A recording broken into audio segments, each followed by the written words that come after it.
말씀입니다. 돌아오는 주일 20일에는 앞에 큰 현수가 있는 것처럼 컨펜션 선데이 우리 지키게 되었습니다. 정말 좋은 은혜의 교회, 도전의 교회가 될 수 있을 것 같습니다. 계속 10월 27일도 한국교회가 정말 정치적 이런 거 다 빼고 하나님 앞에 정말 거룩하게 다시 되어지는 그런 시간이 되도록 200만 성도들이 하나님 앞에 다시 말씀으로 돌아가고 거룩해진다면 하나님 아마 이 민족을 불쌍히 여기실 것 같습니다. 그래서 포괄적 차별금지법 막아주실 거고 학선 인권 조례도 좀 폐지할 거 폐지되어지고, 그래서 내 자녀들이 정말 영적으로 거룩하고 건강한 건 또 그거지만 신체적 정신적으로 이게 건강할 수 있는 이 기초를 다 흔들어 놓은 이런 것들이 다 막아져야 되니까 우리 자녀들이 육체적으로 정신적으로 그리고 영적으로 건강할 수 있도록 계속 기도해 주시고, 또 부모 세대 3040도 우리 세대를 위해서 계속 기도해 주시기 바라고, 11월 3일 또 추수감사 주일까지, 그리고 또 계속 다니엘 기도대 이어지고 성경 통독도 하고 있고 더들음이 이자도 하고 있고 수능도 기도도 하고 있고, 그러니까 우리는 엄청난 은혜의 자리 막 쏟아 부어주고 계세요. 문제는 그릇이 준비 안 돼 있는, 그릇이 준비 안 돼 있으면 쏟아져도 채울 게 없으니까. 그래서 저는 어릴 적에 그게 영상으로 늘 기억하는 게 있어요. 몇 번 말씀드린 것 같아요. 그 부흥사들이 오셔서 그랬어요. 쏟아비를 쏟아 붓는데 장독대 뚜껑이 덮어져 있으면 거기에 아무것도 못 들어간다는 거예요. 근데 조그만 종쟁이라도 이게 하늘 향해 입을 벌리고 있으면 거기에는 채워지는 거예요. 어디를 향하여? 하늘 향하여. 그러면 그때 부흥사들이 뭐라고 했겠어요? 내 입을 크게 열라 막 그래야죠. 그러면 아멘 하고 그랬단 말이에요. 그래서 다 복 받았어요. 그래서 다 복 받았다고요. 막 입을 크게 열라 그러니까 내 입을 찢을 수는 없지만 크게 막 부르짖으면서, 제가 어릴 적에 어려도 그게 이렇게 기억돼요. 그래. 그래서 이 종쟁이 조그마한 종쟁이라도 이게 하늘 향해 입을 벌리고 있어야 채워지지. 아무리 큰 항아리로 뚜껑 닫아 있으면 아무리 쏟아져도 안 들어갑니다.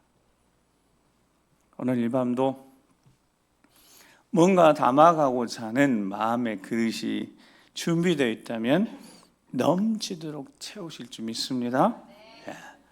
사람은 보통 자기 주관적인 생각을 가지고 사물을 보든가 남을 이렇게 보면서 소위 판단을 하든 다 그렇게 자기 중심적이에요. 거울을 보면서 그러는 거예요. 옷이 작아졌다고. 그러면 옷이 작아질 수 있나요? 그건 차마 내 입으로 못하는 거예요. 옷이 작아졌다. 여러분, 세상에 옷이 작아진 경우가 어디 있어요? 이 전공을 찔러서 이제 말하면 옆 사람이 살쪄서 그래, 그렇게 말 못하죠. 왜냐하면 째려보. 지금 옷을 사고 싶어서 거울을 보면서 옷이 작아졌다. 옷이 작아졌다. 옷이 작아진 게 아니고 자기가 불린 거예요. 사람의 관점 자체가 그래요. 상당히 다 자기 중심적이에요. 그러니까 또 제 어릴 적에 들었던 이야기, 그것도 이제 쭉 마음속에 두고 있는 게, 어떤 사람이 유럽 여행을 갔단 말이에요. 유럽 여행을. 근데 유럽 여행을 갔는데 네덜란드 가고 이런 데 갔는데 그 사람 하는 말이 유럽 갔더니 왜 이렇게 똥 냄새가 나냐고. 알고 봤더니 자기 코가 썩어 있었어요. 자기 후각이 안 좋았던 거예요. 그러니까 내 기준으로 다 보는 데다 판단하는 거예요. 애가, 어린아이가 어린이날 놀이동산을 갔단 말이에요. 한참 하다가 중간에 잠깐 쉬면서 아빠가 재밌는 거 많이 구경했니? 그랬더니 애가 뭐라고 그래요? 아빠, 사람 다리만 다 봤어. 다리만 봤다. 근데 그때부터 이게 생긴 거예요. 이렇게 못마태고 아빠들이 못마태어가지고 보여주는 거죠. 눈높이. 보이는 대로 판단하고 사람은 다 눈높이가 있는 거예요. 자기 중심적이고 눈높이도 다 있고. 그러니까 자기 눈높이에서만 보는 겁니다. 조금만 좀 높이 보고 또는 멀리 보면 좋을 텐데 딱 내가 보는 것만 보고 보는 대로만 판단하고 살아가는 것이 사람입니다. 근데 지혜는 그러면 여러분 지혜는 깨달음이잖아요. 아, 내가 내 기준과 관점으로만 보고 살았구나라고 깨달은 사람이 있어요. 그러면 좀 다른 시각으로 보려고 하는 거예요. 그래서 우리는 여러분 초등학교 때 모든 기본적인 인간관계 베이스부터 있어요. 모든 것들이 다 갖춰집니다. 역지사지가 뭐예요? 역지사지 우리 초등학교 선생님께서 역지사지 초등학교에서 배우죠. 네. 그러니까 역지사지가 뭐예요? 아, 죄송해요. 어려운 거지만 그래, 좀 입장을 바꿔놓고 생각해보라는 거야. 친구가 마음이 힘들 수 있으니까 그런 말들, 그런 표현들, 여러분 이들이 쓰는 말 표현 어디서 가져와요? 다 부모한테 가져온 거죠. 그래서 보니까 그게 모국어 돼요. 그러니까 이게 모국어가 안 나타나고 결혼하면 나타나고 결혼해서 애 키우면서 그 모국어가 나오는 거예요. 엄마 아빠 입에서 내가 어릴 적에 어떤 이야기를 들었는지 부모가 했던 말을 그대로 하고 있는 거예요. 너는 왜 그 모양이니? 넌 하는 일마다 왜 그러니? 너 커서 뭐 될래? 그렇게 하다 어떻게 할래? 부모가 좀 잘 됐으면 하는 마음인데도 근데 그게 절대로 아이들한테는 그게 전달이 안 되는 거예요. 그냥 비난만 들리고 판단만 들리는 거예요. 그래서 비난을 받고 자란 애들은 나중에 결혼해서 애들 낳으면 또 그렇게 하고 있는 거예요. 그러니까 사람을 똑 떼놓고 절대 보면 안 됩니다.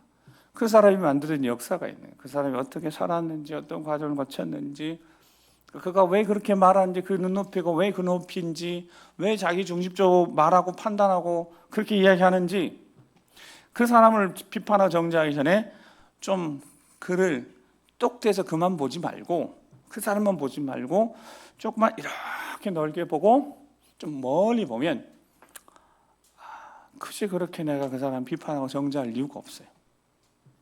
그도 이렇게 살아온 것이 자기가 원해서 살거나 스스로 만들어서 살지 않았어요.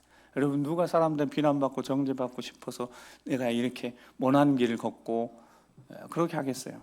아니에요. 사람은 절대로 지금 있는 어떤 모습, 그 모습만이 전부가 아니에요. 그를 둘러싼 환경이, 상황이, 그가 지나온 길에서 부딪히고 만났던 그것들이 다 이루어진 총체적인, 총합적인 아주 종합 선물 세트 같은 그런 사람은 다 그래요. 근데 그 어느 누구도 그런 어떤 사람은 단편적으로 내가 만난 어떤 부분만 가지고 이 사람이 이런 사람이다 말하는 순간 그는 지혜 없는 사람이 된다고요. 진짜 지혜로운 사람은 그렇게 쉽게 말하지 않는 거예요. 다윗이라는 사람, 여러분 우리 시편 동안 계속 다윗을 만날 거예요.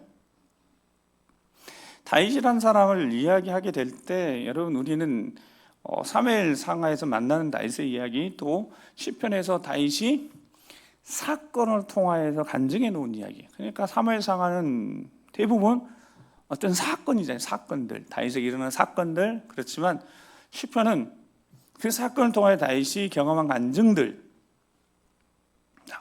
다윗이 오늘 우리에게 간증하는 거예요. 들려주는 거예요.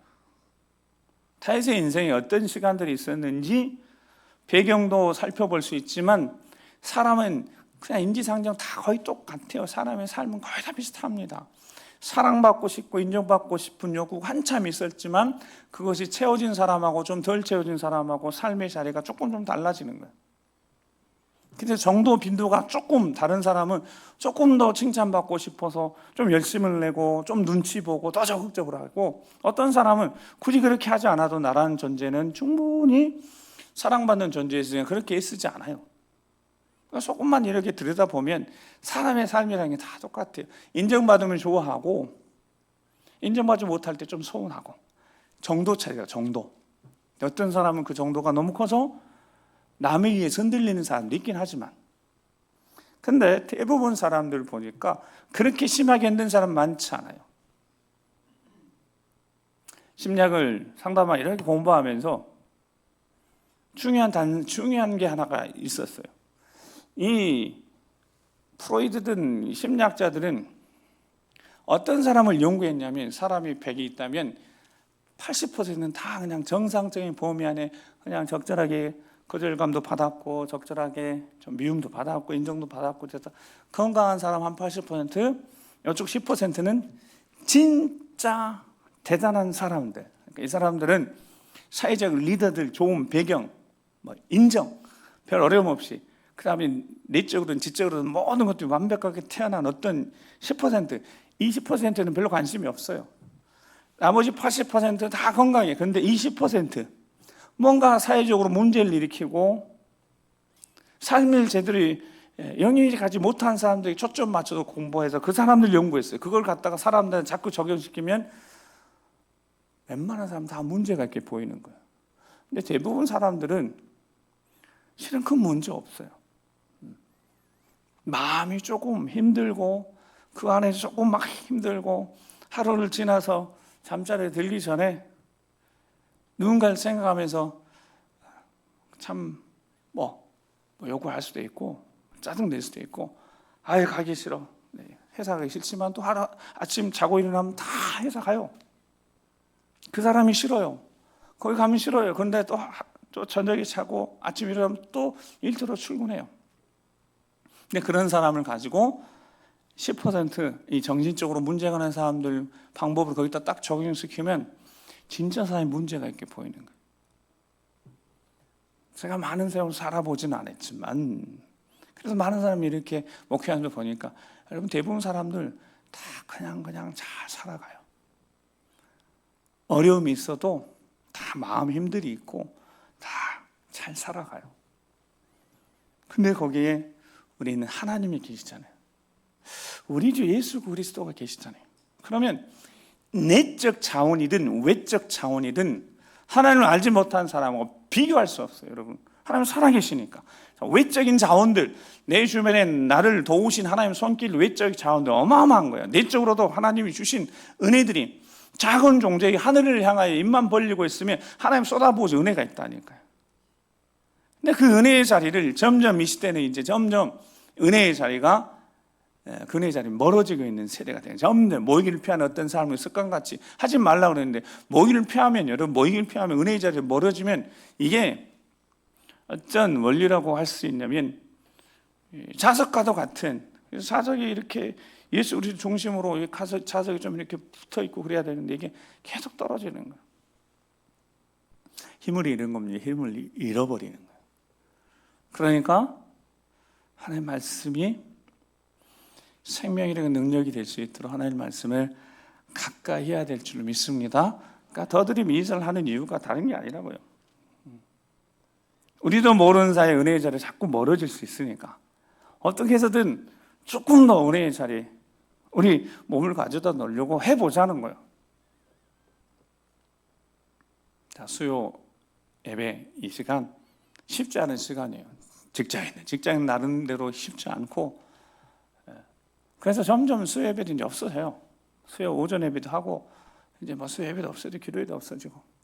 네, 예배라고 하면 왠지 이렇게 그래도 그 예배에 대한 가야 되겠다 구속력이 생기잖아요. 근데 이걸 기도회로 바꾼 거예요. 요즘 다 교회들이 수요 기도회만 기도회로 바꾸는 거예요. 그러면 마음가짐이 좀 달라져요. 예배는 드려야 되고 기도회는 코로나가 영적으로 많은 것들을 무너뜨려서 집에서 기도하면 되지.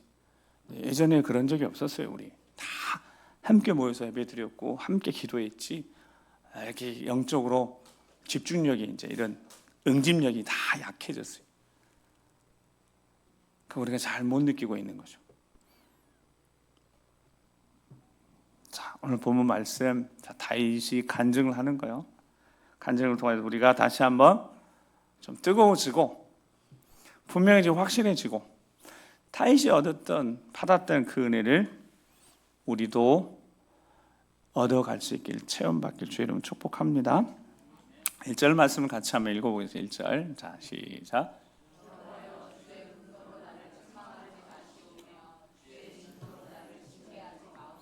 아멘. 자, 배경 다 내려놔요. 다 이제 어떤 상황인지 모르겠어요. 근데 지금 저 말씀만 딱 놓고 보니까 하나님 어떤 분노가 있어서 책망하시는 거예요. 그리고 진노하셔서 징계하시는 거예요. 그래서 저거를 쉽게 설명하면 첫 번째, 분노로 나를 책망하지 마십시오라고 하는 것은 이런 의미인 거예요. 하나님이 이제 부모님들이 이렇게 자녀들 보고 있으면서 그렇게 자녀를 보면 이제 까불까불하는 우리 자녀 있잖아요. 그러면 이제 뭐라고 해요? 너 그러다 큰일 난다.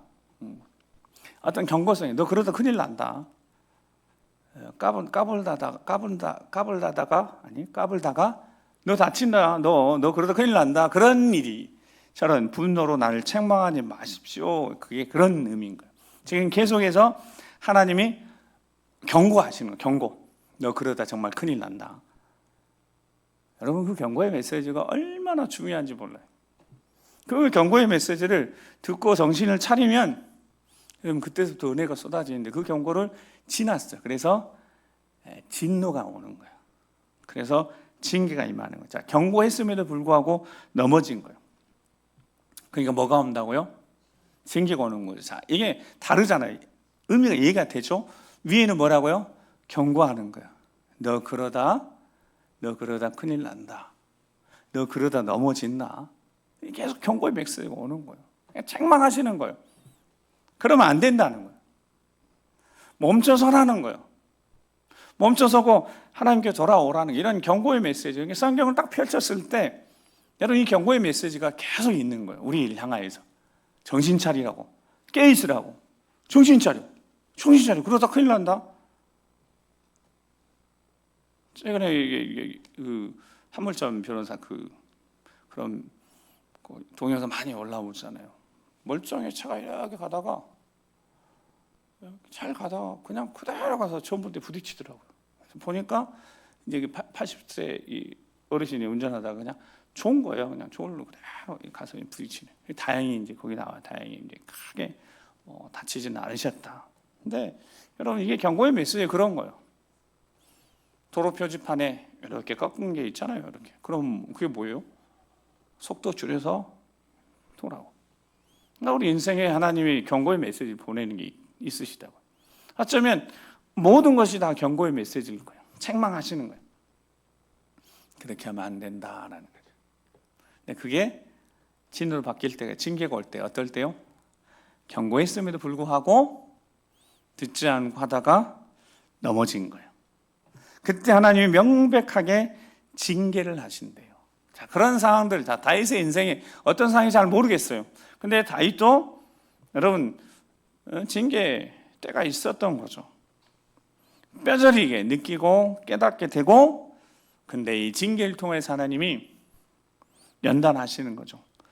단련시키는 거죠. 그래서 책망의 목적이나 징계의 목적이 너무 명확한 거예요. 자, 책망의 목적은 뭐겠어요? 계속 가다가 그러다 너 넘어진다. 그게 이게 모든 성경은 하나님 감동으로 된 것으로 디모데후서 3장 16절 17절 말씀에 교훈과 책망과 이런 것들은 교훈과 책망 어떤 거겠어요? 책망하시는 거예요. 이렇게 하면 안 된다는. 근데 징계는 어떨 때 와요? 이제 바르게 함과 오로 교육하여 유익하게 됐어요. 이게 이제 돌이켜야죠. 그래서 배워가는 거 아니에요. 그게 지혜는 책망을 통하여서도 깨닫고 징계를 통하여서 결국 굽어진 것을 바로 잡는 견고하게 세워지는 어떤 하나님의 은혜와 결합된 시간인 거예요. 은혜와 결합된 연단의 시간. 그러면 다윗의 일생에 다윗이 왜 실수가 없었겠어요? 실패가 왜 없었겠어요? 그 인생에 하나님이 책망하신 때를 다윗은 정확하게 민감하게 하나님 말씀을 통하여서 하나님이 감동을 통해 주시는 것에 민감했던 사람 중에 한 명. 징계를까지 갔어도 그 징계에서 결국 쉽게 넘어지지 않는 자. 징계를 통해서 더 견고해져서 그 이후로 쉽게 넘어지지 않는 사람, 그 다윗이 간증을 한다는 겁니다. 여기에 이 말씀에 잠언에 보면 지혜 있는 자를 책망하라 그가 너를 사랑하리라 그래서 거만한 자를 책망하면, 듣고자 하지 않는 자, 거만한 자를 책망하면 이게 도리어 화가 되는 거예요. 그렇지만 지혜 있는 자를 책망하면 그가 너를 사랑하리라라는 말씀이 있습니다. 그러니까 하나님이 책망을 하시다가 이게 안 됐을 때 징계하실 때 그 징계를 통하여서 다윗이 깨닫게 된 게 있어요. 그게 하나님의 사랑이었다는 거예요. 나를 버리지 않으셨구나. 여러분, 징계는 하나님 버리지 않으셨다는 증거잖아요. 여전히 붙들고 계신다는 증거잖아요. 사랑하지 않으면 책망을 계속 말한다면 어떡해요? 네 갈 길 가, 네 알아서 해, 네 인생 네가 책임져. 여러분, 이건 하나님이 버리신 거죠. 그런데 징계는 뭐라고요? 붙드시는 거, 놓지 않으시겠다는 거예요. 히브리서 12장 5절에 11절 말씀에 정말 좋은 아주 교과서적인 말씀이 있는 거죠. 또 아들들이 권하는 것 같이 너희에게 권면하신 말씀을 잊었도다. 그러니까 계속 권면했어요. 뭐 했다고 계속 책망. 그러면 안 돼. 그러면 안 된다는 했는데도 그 말씀을 귀를 기울여 듣지 않으니까 어떤 일이 왔다고요? 징계가 온 거예요. 근데 대신 징계가 왔을 때 어떻게? 그 징계를 경히 가볍게 여기지 말고 꾸지람 받을 때 뭐 하지 말라고요? 낙심하지 말라고. 자, 6절 읽어보세요. 6절 시작.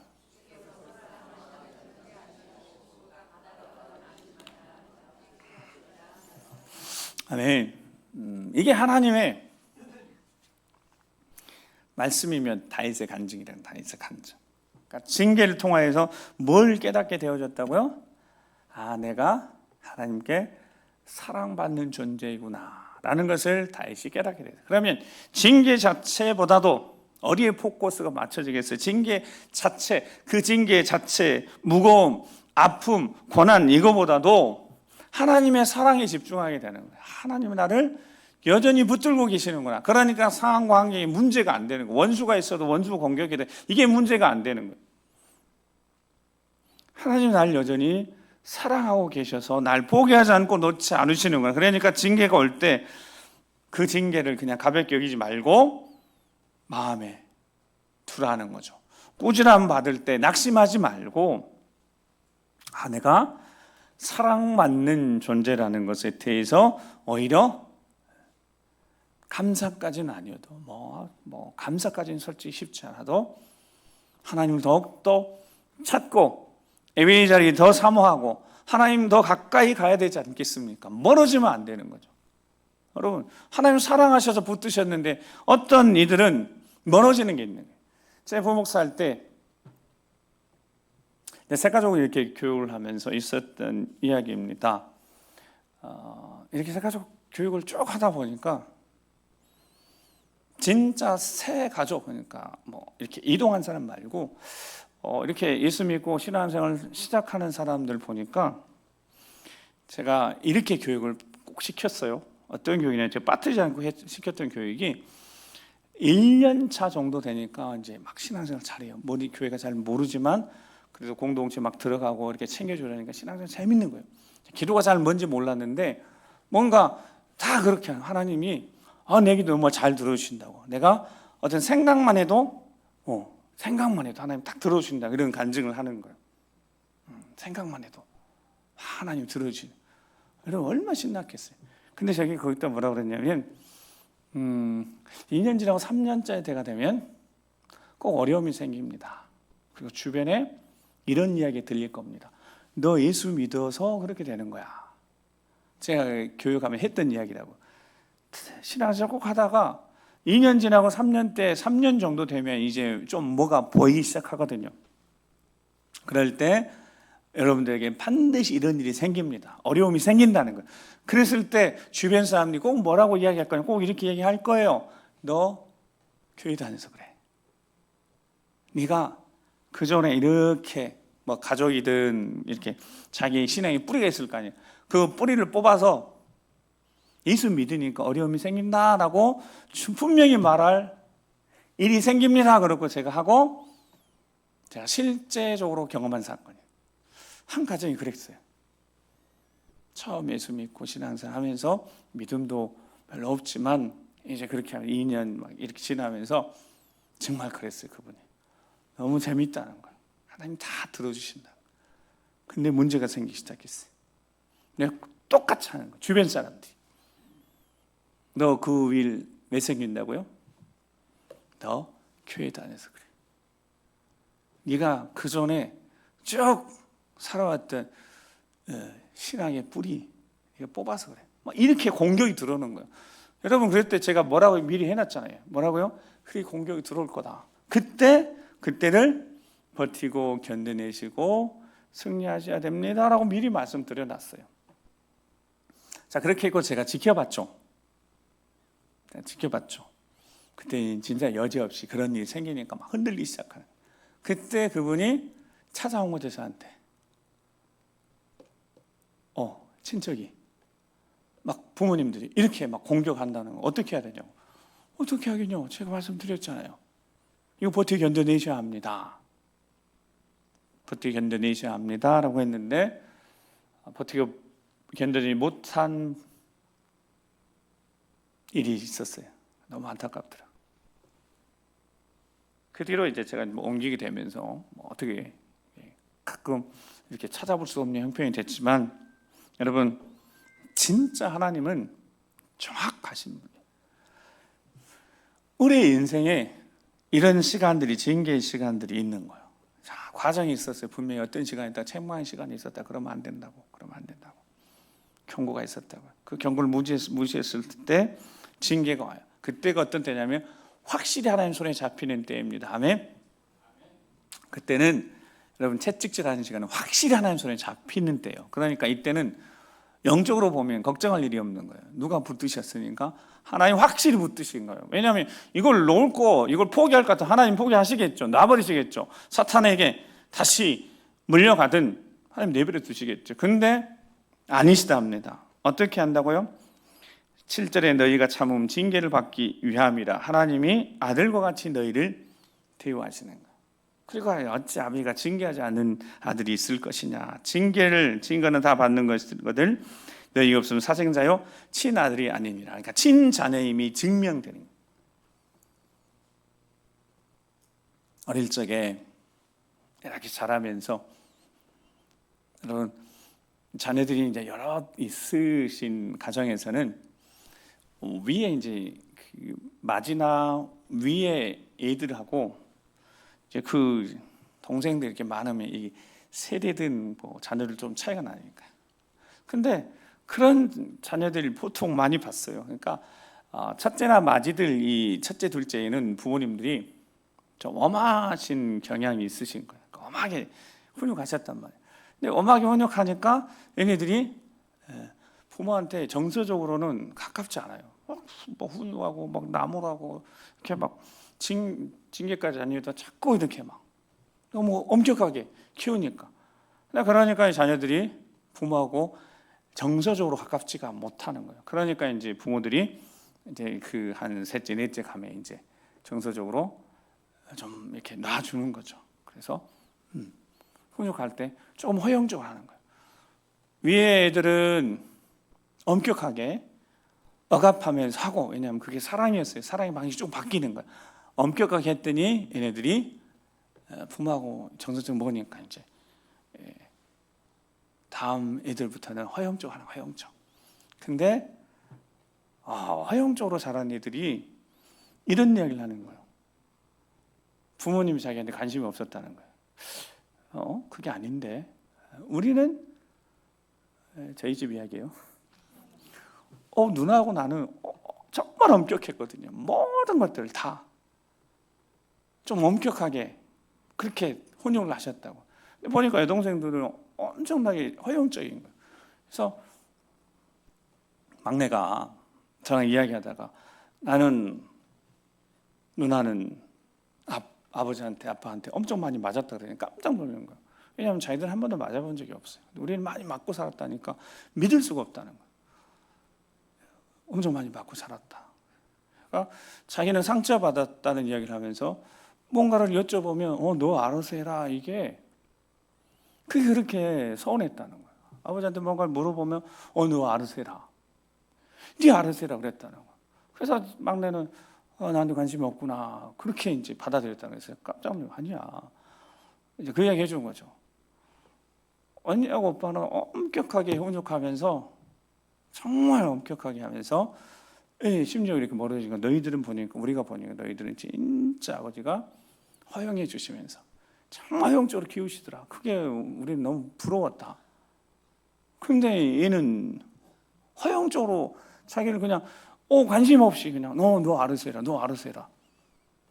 그래서 이렇게 한 부모에게 있어서 다른 경험을 한 경우가 있더라고요. 근데 제가 보니까 많아요. 의외로 많아요.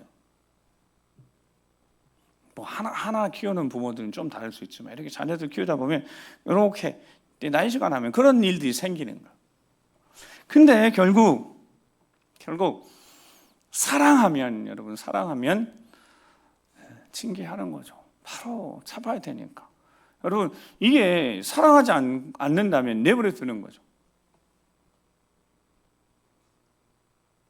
그래서 우리 저 막내도 지는 그랬지만 여러분 사랑하는 사랑의 표현이었다는 것을 저희는 알고 있었으니까. 지도 사랑한 걸 알았지만 그때 서운했다는 거예요. 그때 걔는 서운한 것뿐이었지만 우리는 상처를 받았는데. 자, 11절에 무릇 징계가 여러분 징계가 당시에 즐거워 보이지 않죠. 누가 징계를 좋아하겠어요? 매 맞는 거나 야단 듣는 거. 근데 11절 이제 읽어보겠습니다. 하나님의 사랑의 손길이 만들어 놓으신 열매예요. 자, 시작.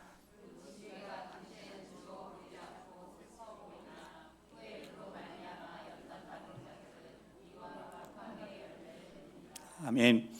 자, 그래서 하나님 방식으로, 즉 사랑의 방식으로 부모는 그럴 수 있지만 우리 하나님 아버지는 절대 그러지 않으시니까. 자, 징계는 반드시 하셔야 돼요. 왜요? 사랑하시니까. 그래서 그 사랑 손길이 매서운 거예요. 그러니까 당시에는 즐거워 보이지 않아요. 슬퍼 보이는 거예요. 힘드는 거예요. 불안한 거예요. 또는 고통스러운 거예요. 버림받았나. 근데 나중에 지나놓고 보니까 어떤 자들, 연단받은 자들, 하나님 손에 붙들린 자들은 혹독한 시련의 시간에, 연단 시간을 거친 자들은 열매가 맺어진대요. 의와 평강의 자. 의와 평강의 열매 얼마 전에 말씀드렸어요. 진리에 대해서 확실한 흔들림이 없는 거예요. 의가 뭔지 정확하게 아는 거예요. 예수 그리스도의 의. 그가 정확하니까 여러분 다른 길을 갈 이유가 예수 그리스도에 딱 붙잡히는 거예요. 여러분 훈육을 엄격하게 하면 자기 자신이 엄격한 거예요. 그 성격 자체가 나쁘고 좋고가 없어요. 여러분 그렇게 엄격하게 자란 자녀들은 어쩔 수가 없네요. 완벽주의 성향도 가지고 있고 그래서 일을 해내긴 해내는 거예요. 그렇게 해서 성공도 할 수도 있고 그렇게 해서 뭘 하든지 정말 잘해서 책임감 있게 해서 인정도 받는 거예요. 의를 분명히 확실히 찾는 영적으로 예수 그리스도밖에 없는 거예요. 평강 상황의 환경이 아무리 시끄러워 복잡해도 그 하늘의 평안을 아는 자들. 왜냐하면 인생을 하나님 손에 붙들려서 징계를 받아보고 이리저리 굴러보면서 알게 돼요. 지금 결국은 뭐라? 야고보서 5장. 자, 찾아서 우리 수요 때 제대로 계속 들었던 야고보서 5장. 자, 무슨 이야기인지 기억이 나시죠? 11절. 이게 어떤 고난과 징계 이 과정을 하나님 손에 딱 붙들려서 보니까 의와 평강의 열매가 뭐라고 거기 기록되어 있냐면 야고보서 5장 11절 읽겠습니다. 시작. 보라.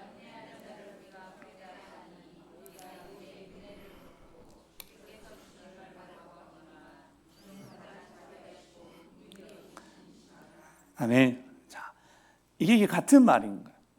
욥의 인내를 들었고 주께서 욥에게 주신 결말 뭐였다고요? 자, 주는 가장 자비하시고 긍휼히 여기신 이시라는 것. 욥이 귀로만 들었다가 눈으로 보게 됐다는 뜻입니다. 즉 연단받아서 의와 평강의 열매를 맺게 됐다는 것. 하나님에 대해서 확실해지는 거예요. 신앙 확실해지는 거예요. 절대 신뢰가 생기고 평강이 있어서 더 이상 상황과 환경에 의해서 흔들리지 않아요. 어떤 자들이요? 징계의 시간을, 연단의 시간을 잘 지난 자들은, 여러분, 예수 그리스도 십자가로 구원받은 이 은혜를 체험한 자들은 다른 것에, 다른 진리의 마음을 빼앗길 수 없는 예수 그리스도만 의지하고 믿음으로 살아가게 되는 거예요. 그리고 결국 어떤 결말이 있다?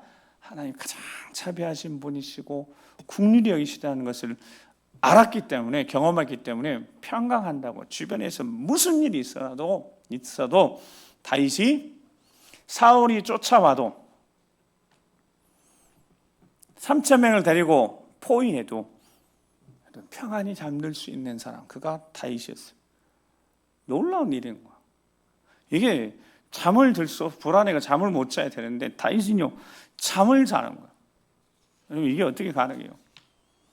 연단의 시간들, 징계의 시간, 이런 시간을 지나면서 얻게 된 의와 평강의 열매 때문에 그런 건 아니겠습니까? 자, 오늘 보면 2절에 보면 그 상태가 나와요. 얼마나 이 상태가 심각한지 여호와의 내가 어떻게 됐어요? 수척해졌어요. 은혜를 베푸라고 간절히 요청합니다. 자, 어떤 상태는 뼈가 떨리는 어떤 상태, 여러분, 뼈가 떨리는, 그러니까 육체적으로 쉼이 쇠약해진 상태가 된 거예요.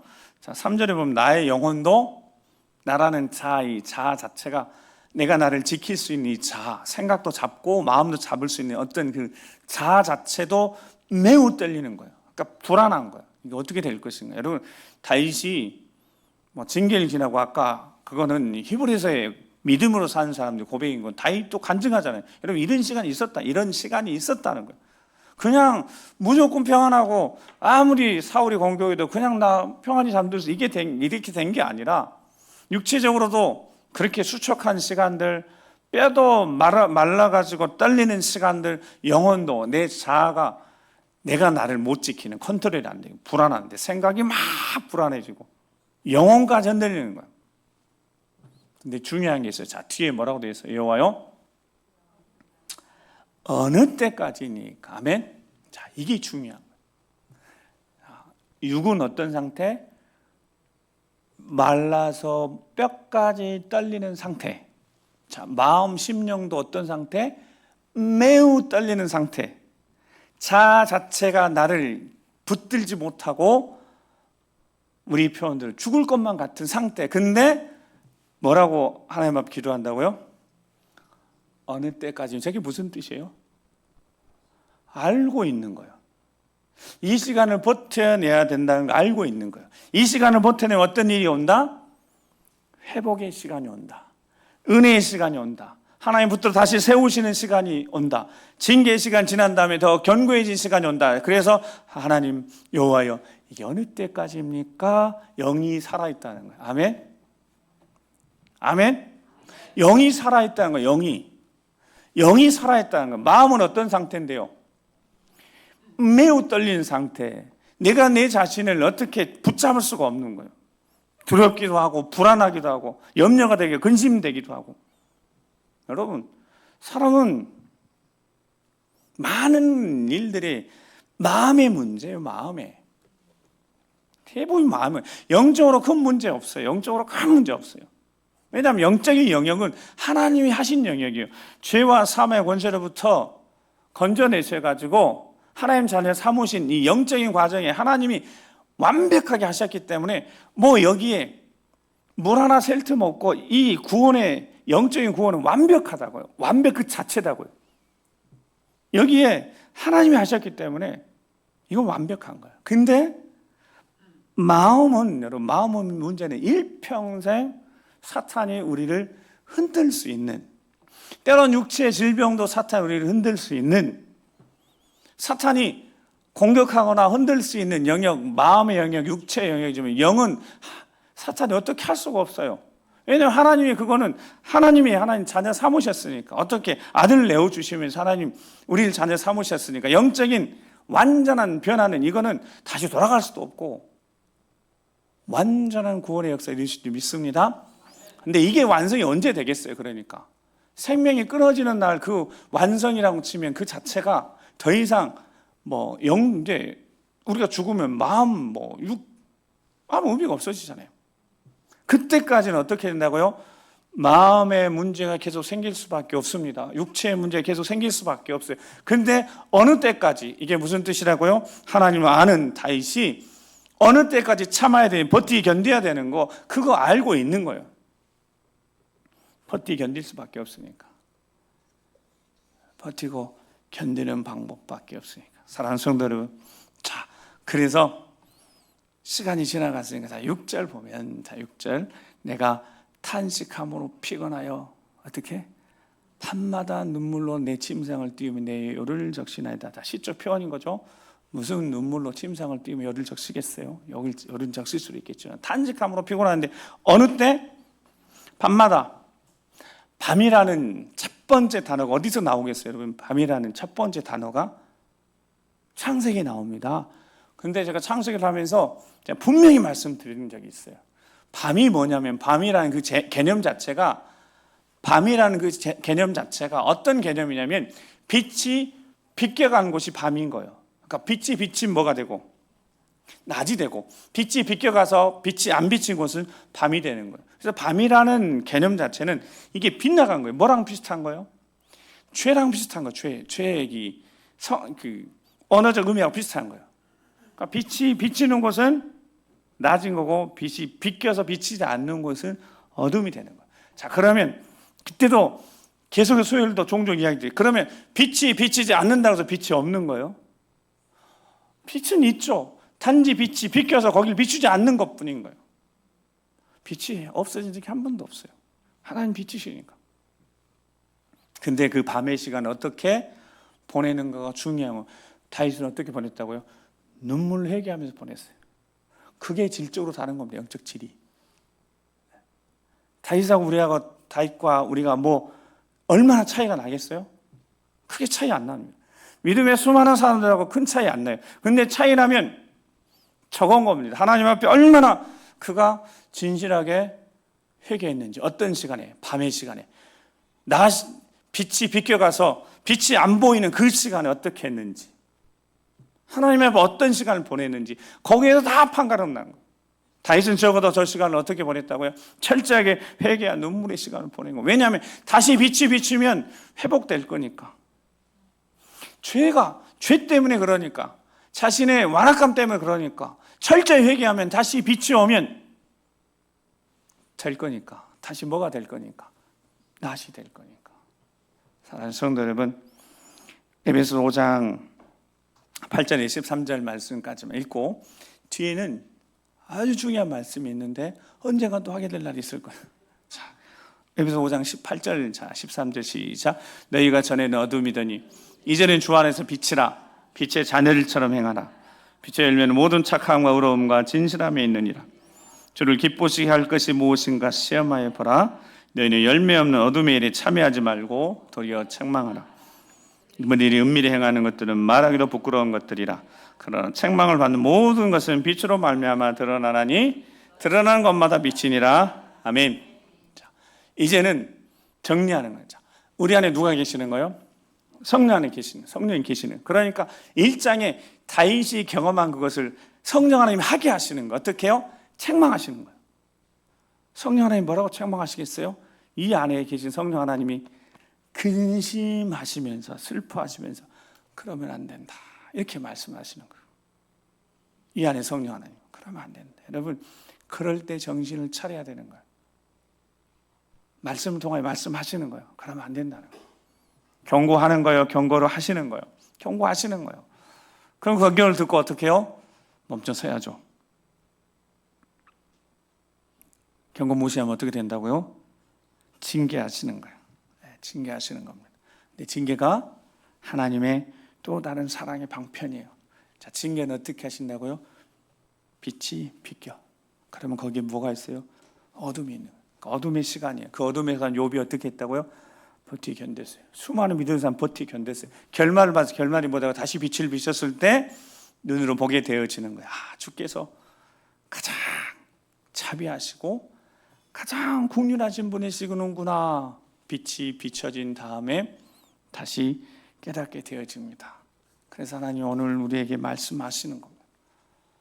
빛을 내가 너희에게 비춰놓으라고. 그래서 요즘 청년들 하더라고요.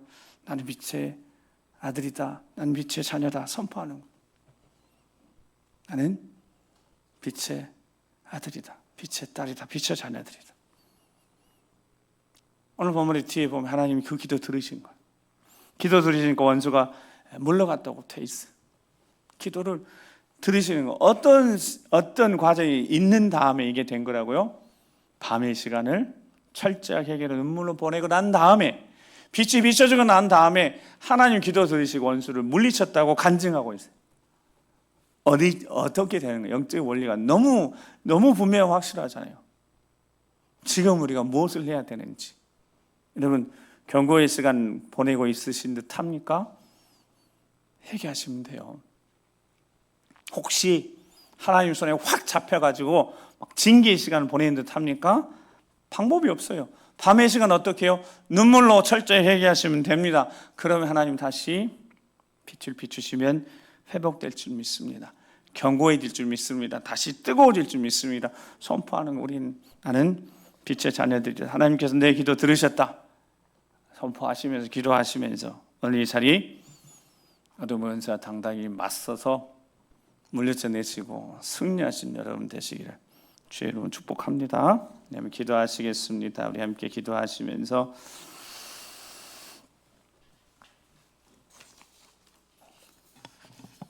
징계가 하나님의 사랑의 방편이라고 그랬습니다. 책망도 하나님 방편이라고 그랬습니다. 하나님 우리를 사랑하시는 만큼 어쩜 우리를 더 강하게 붙드실지 모르겠습니다.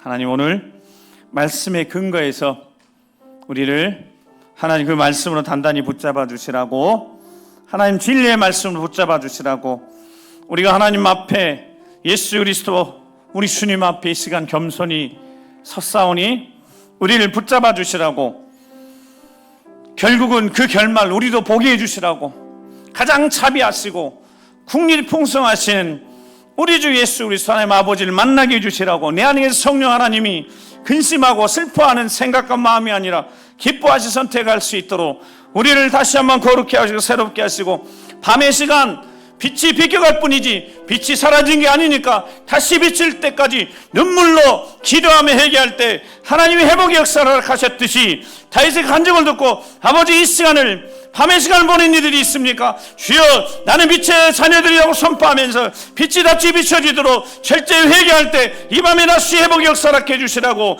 강력한 하나님의 역사하심, 그 이름에 예수 이름의 강력한 역사하심으로 주여 우리를 붙잡아 이렇게 세워주시라고 주여 한번 기도하겠습니다. 주여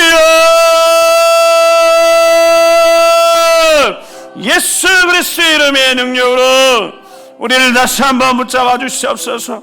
주신 말씀처럼 아버지 하나님 빛이 잠시 비껴간 뿐이고 사랑하셔서 때론 책망하시며 징계하시도 말씀하셨으니 우리가 주의 손에 우리 주의 손에 단단히 붙잡혀 있는 이 연단의 시간들 철저하게 살연단되어져 더 견고하게 더 분명 확실하게 세워지는 더 뜨거워진 우리가 되길 소망하오니 주여 성령으로 충만케 해 주시옵소서. 이 마지막 때 주여 우리가 지혜로운 자들 되어야 되겠사오니 악한 이때 세월을 아끼며 지혜롭게 어리석은 자가 되지 말고 주의 뜻이 무엇인지 분별해서 정말 하나님이 기뻐하시는 삶을 살아내는 우리가 되게 도와주시옵소서. 주여 빛을 비추시옵소서. 철저하게 회개하는 그 심령마다 빛을 비춰주셔서 더 이상 어두운 가운데 머물리지 않게 하시고 사탄의 속임수에 넘어가지 않게 하시고 주저앉지 않게 하시고 낙마하지 않게 하시고 예수 그리스도의 이름으로 그 이름 선포하며 빛의 자녀로 선포하는 우리를 되게 도와주셔서 빛의 능력으로 승리하는 거룩한 세례가 될 수 있도록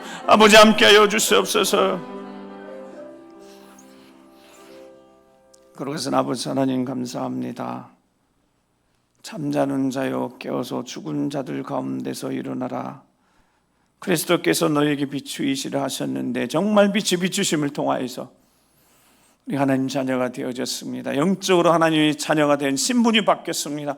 그러나 삶을 살며 여전히 마음의 문제들, 육체의 문제를 가지고 살아가는 인생들, 오늘 이 밤에 우리 주님 말씀하신 대로 빛이 잠깐 비켜가서 어둠의 시간을 어떻게 보내야 되는지 철저하게 회개하고 돌이키고 책망의 말씀 듣고 경고의 말씀 듣고 깨어서 다시 주님 앞에 달려나오며 아버지 앞에 엎드려 기도한 우리 되게 도와주셔서 영적으로 바로 서서 예수 그리스도의 이름의 능력으로 마음의 문제도 해결받고 육체의 문제도 해결받고 다시 한번 영혼육이 새로워지고 뜨거워지고 확실해지고 분명해져서 예수 그리스도 우리 주님 맡겨진 복음의 사명 감당하는 승리자로 살아갈 수 있도록 주여 도와주시옵소서. 이 밤에 우리를 만나 주시옵소서. 그리고 만져 주시옵소서. 그리고 붙잡아 이렇게 세워 주셔서 주의 영광을 보게 하시고 우리가 맡겨진 삶에 힘있게 감당해서 생명을 살리는 자들, 예수 그리스도 존귀케 하는 자들 되도록 인도하여 주시옵소서. 그리고 그 삶을 신실하게 인도하여 주시고 믿고 감사를 드리며 이제 우리 구주 예수 그리스도 십자가의 고뇌 은혜와 아버지 하나님 그 크고 놀라우신 사랑하심과 성령 하나님의 감동과 역사 교통하심이